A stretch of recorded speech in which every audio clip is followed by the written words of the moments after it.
Bom dia, irmãos. Bom dia. Tudo bem com vocês? Hoje, nessa quarta-feira, teremos nosso culto de oração, então eu quero gravar uma mensagem aos irmãos.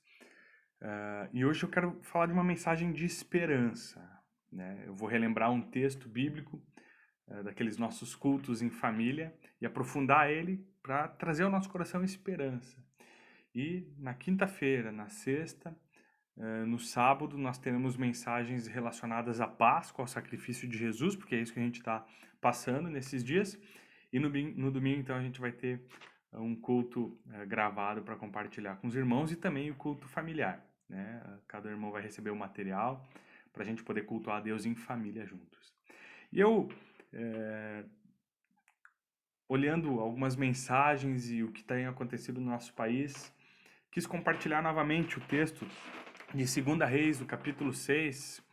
E aquele texto conta uma história dramática, né? Uma história dramática. Nós temos, em primeiro lugar, o povo de Israel. E o povo de Israel ele está dividido nesse momento. Existe o reino de Israel, cuja capital é Samaria, e o reino de Judá, cuja capital é Jerusalém.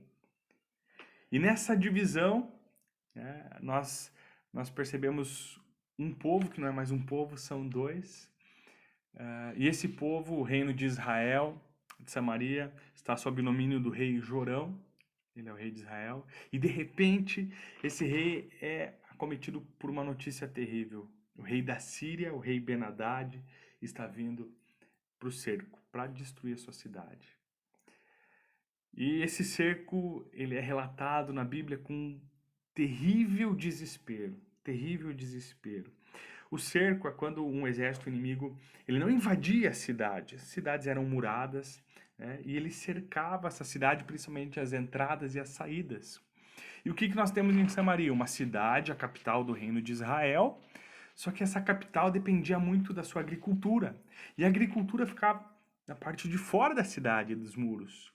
Então as pessoas não podiam plantar, não podiam trabalhar, estavam presas dentro da sua cidade. Veja que situação, talvez parecida com o que se tem vivido no mundo afora, né? Esse isolamento, esse confinamento, essa quarentena. E nessa situação, então, há um desespero muito grande. Eu convido você a ler comigo 2 Reis, o capítulo 6, o versículo 25, porque ele vai nos mostrar o quão grande e grave está o desespero essa situação. O versículo 25 diz: o cerco durou tanto e causou tamanha fome que uma cabeça de jumento chegou a valer 80 peças de prata e uma caneca de esterco de pomba 5 peças de prata. O que aconteceu? O pessoal não tinha trabalho, o pessoal não tinha como produzir, a fome chegou, então os preços subiram, inflacionaram, foram lá para cima. Uma cabeça de jumento sendo vendida como alimento, uma caneca de esterco de pomba. Alguns estudiosos vão dizer que isso aqui é o nome de uma planta, não sei se era, ou se era literalmente esterco de pomba, as pessoas estavam se alimentando disso. Isso valia dinheiro, valia dinheiro. A fome estava assolando aquele país. Mas uma cena ainda mais terrível estava acontecendo. Eu convido você para acompanhar comigo dos versículos 26 até o versículo 30. Um dia, quando o rei de Israel inspecionava os muros da cidade, uma mulher gritou para ele: "Socorro, majestade!" O rei respondeu: "Se o senhor não a socorrer, como poderei ajudá-la? Acaso há trigo na eira ou vinho no tanque de prensar uvas?" Contudo, ele perguntou: "Qual é o problema?" Ela respondeu: "Esta mulher me disse: vamos comer o seu filho hoje e amanhã comeremos o meu. Então cozinhamos o meu filho e o comemos. No dia seguinte eu disse a ela que era a vez de comermos o seu filho, mas ela o havia escondido."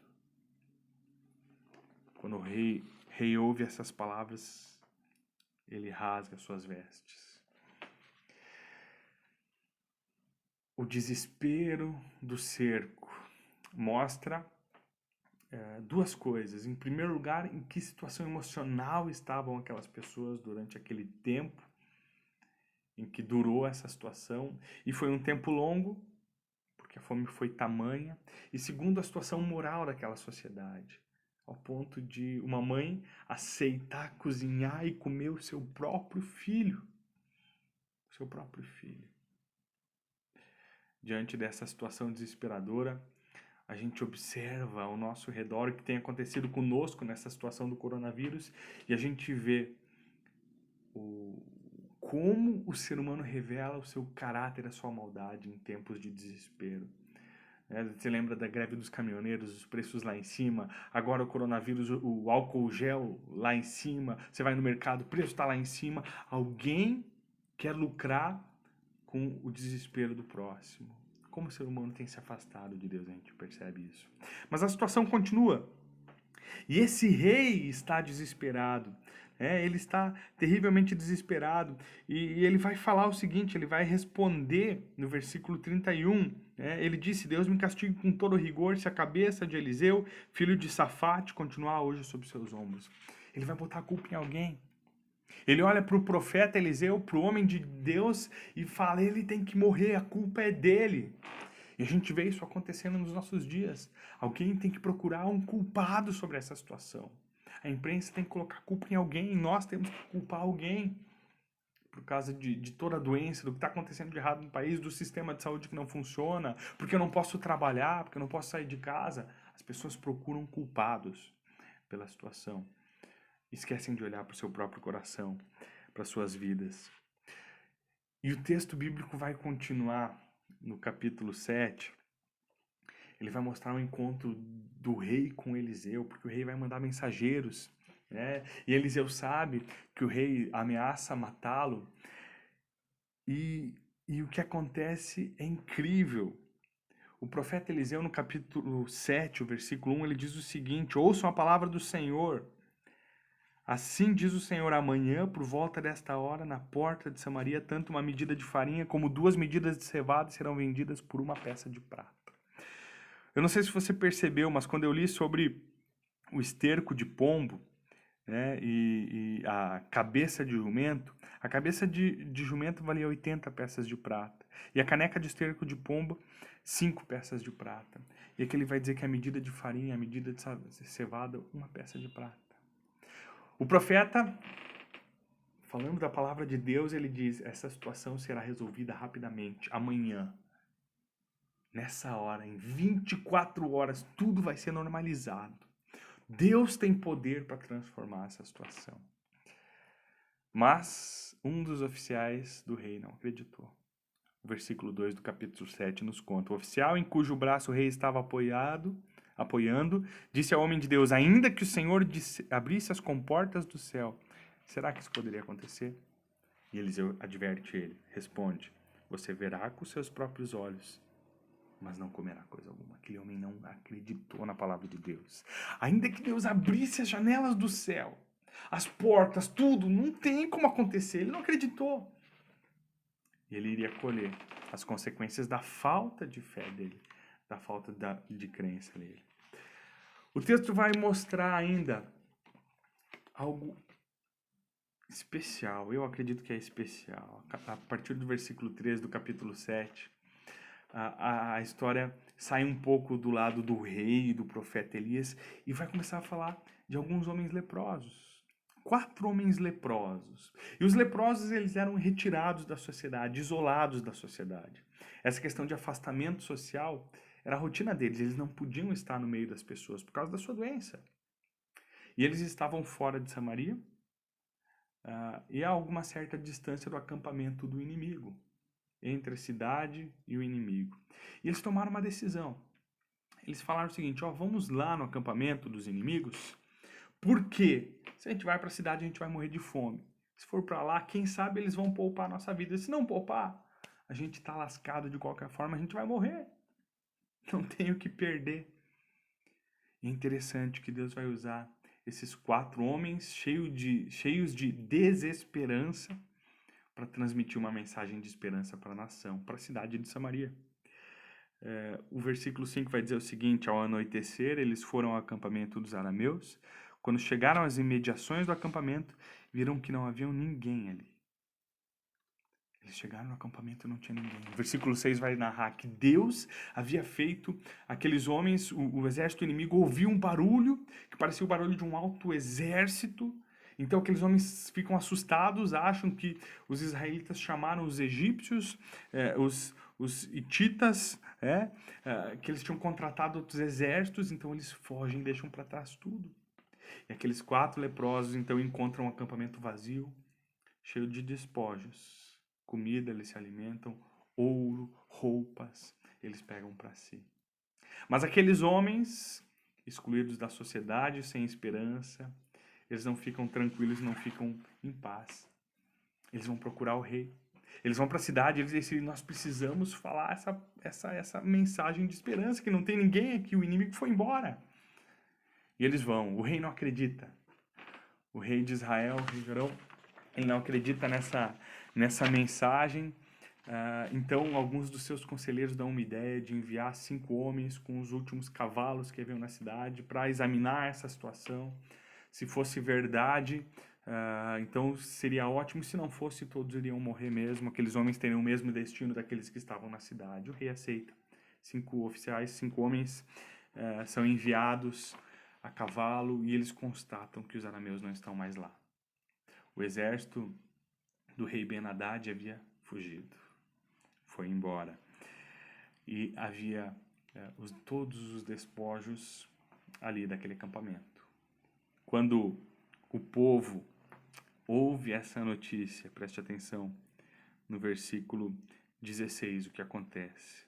Então o povo saiu e saqueou o acampamento dos arameus. Assim, tanto uma medida de farinha como 2 medidas de cevada passaram a ser vendidas por 1 peça de prata, conforme o Senhor havia dito. O povo saiu da cidade. As portas são abertas, as portas de Samaria, e o povo encontra alimento. E o comércio normaliza. E a comida, há mantimentos. O pavor da morte foi embora em um dia, em menos de 24 horas. Segundo a palavra do profeta Elias, amanhã, nesse mesmo horário, 24 horas, tudo se normalizaria. E o oficial do rei, que não acreditou na palavra do profeta Elias, estava na porta da cidade. E o versículo 17 vai dizer que quando o povo saiu, o atropelou e ele morreu pela sua falta de fé, porque ele não creu que Deus faria o que fez. É incrível como a Bíblia coloca aqueles 4 homens leprosos, desesperançosos, homens sem nenhuma perspectiva de futuro, como aqueles que trariam uma notícia de esperança e de salvação para o povo de Samaria. E assim aconteceu. Realmente aqueles homens levaram a esperança. Mas a gente precisa se perguntar, o que nós podemos aprender com essa história? O título dessa reflexão, dessa mensagem, é Esperança para a Transformação, Esperança para a Mudança. E de tudo que nós podemos aprender desse texto maravilhoso, desses muitos versículos, eu quero destacar 2 pequenas lições que nos são ensinadas pela vida e morte do oficial do rei que não acreditou na palavra de Deus.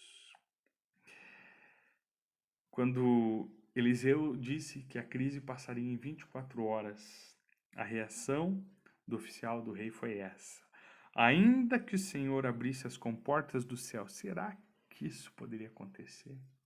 Em outras palavras, ele estava dizendo, nem Deus pode mudar essa situação.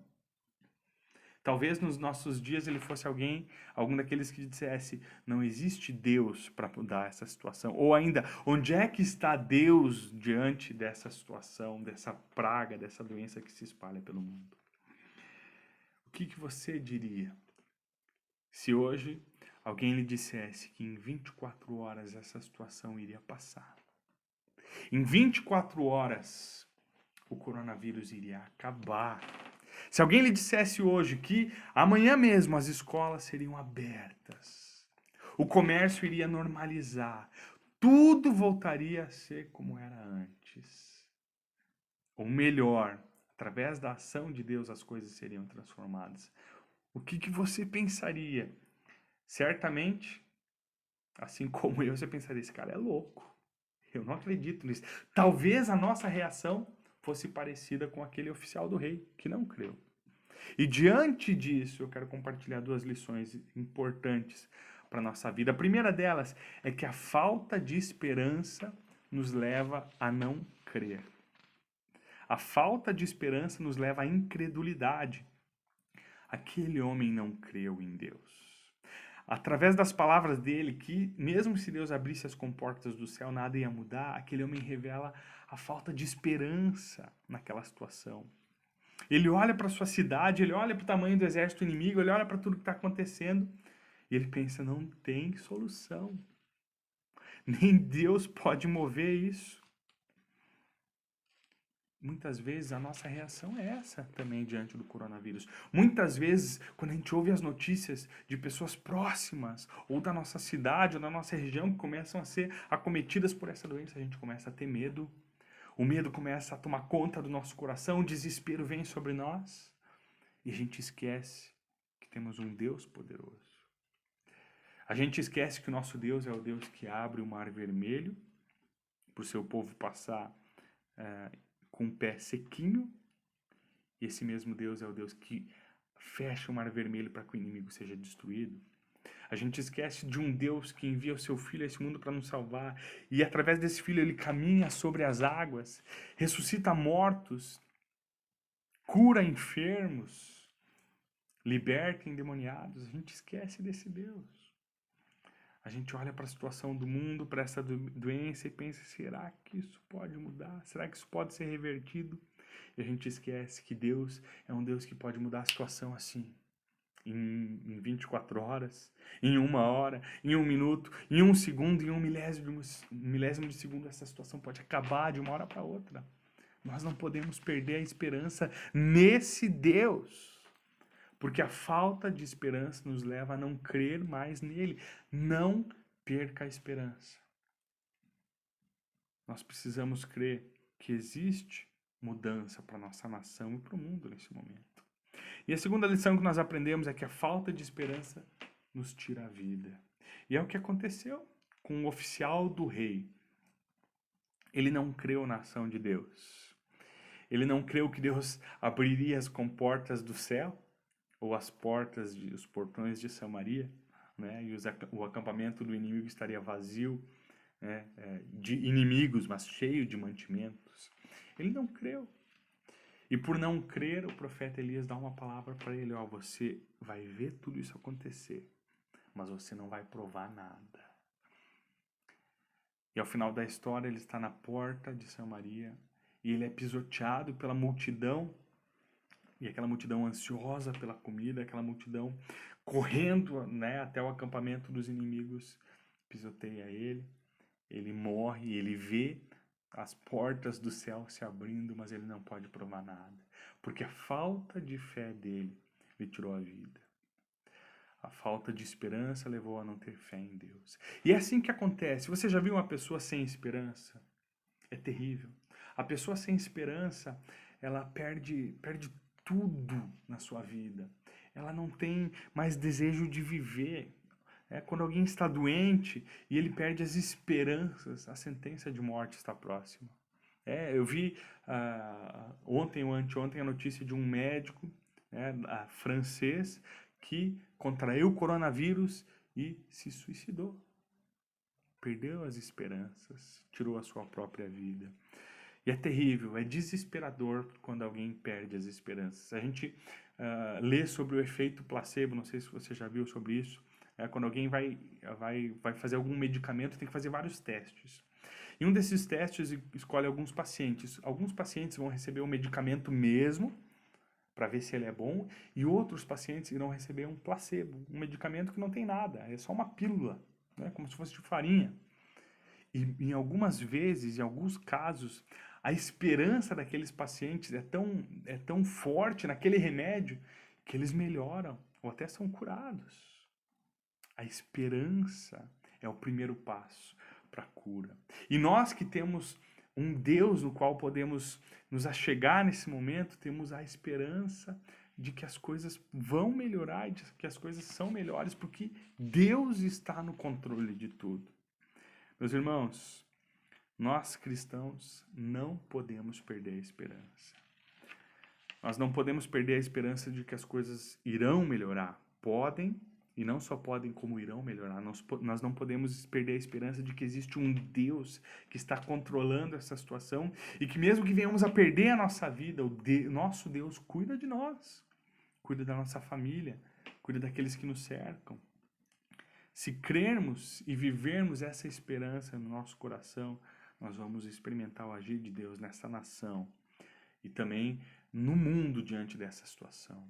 Se crermos no Filho de Deus, em Jesus Cristo, que entregou sua vida naquela cruz por nós, para encher o nosso coração de esperança, nós poderemos ter certeza de que Ele vai agir, como já tem agido nas nossas vidas.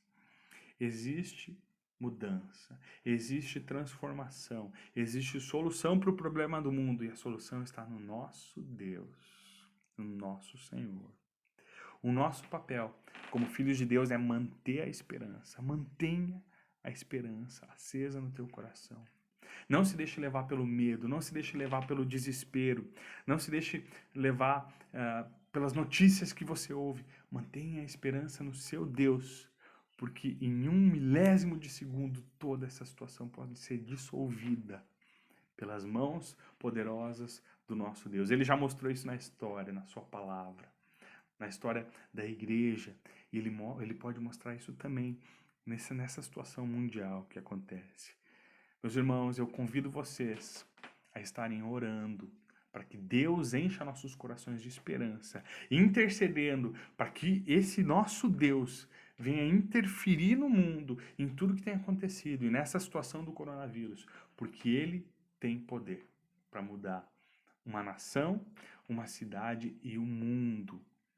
Em um piscar de olhos, o nosso Deus pode fazer tudo melhor. Mantenha a esperança, creia em Deus, confie nele, entregue a sua vida nas mãos desse Deus, através do seu Filho Jesus. Coloque a sua fé naquilo que Cristo fez na cruz, e o seu coração vai ser cheio de esperança, enquanto o mundo vive em desesperança. Que o Senhor te abençoe, que Ele possa guardar você e a sua família, que o seu coração possa ser repleto da esperança que vem do nosso Senhor Jesus Cristo.